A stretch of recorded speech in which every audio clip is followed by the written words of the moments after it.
ambao tayari umeandaliwa kwa ajili yangu na tuombe. Uishie milele, umenisababisha kusimama mbele ya bila watoto wako hawa na mkalimani wangu. Muimbaji amekuwa wa baraka pia, cheza vyombo amefanya sehemu yake, kila mmoja amefanya sehemu yake, waliokuja hata kusikiza neno lako, hata walio majumbani mwao pia naamini wamelipokea neno hili. Mungu wangu, hii dunia si mahali salama kwetu.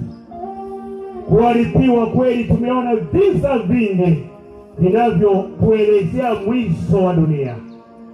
Tulio hai ni onyo kubwa kwamba tujikabidhi kwako, tuache kufanya msaa, maana ukirejea mwana kule utaiona. Asante kwa sababu ya maonyo haya umeleta kwa ajili ya maisha yetu. Tuandae kwa ajili ya unyakuzi ujao hivi karibuni. Tusamehe dhambi zetu hata tulizoridhi kiukoo, ili damu ya mwanao Kristo tutakase mara tena, tuwe ni viumbe tofauti kuanzia sasa. Tujitenge na uovu, tuishi kwa utakatifu, maana wewe ni mtakatifu. We will not multiply you, King of glory, for you are holy and righteous. Wewe mtakatifu ajabu.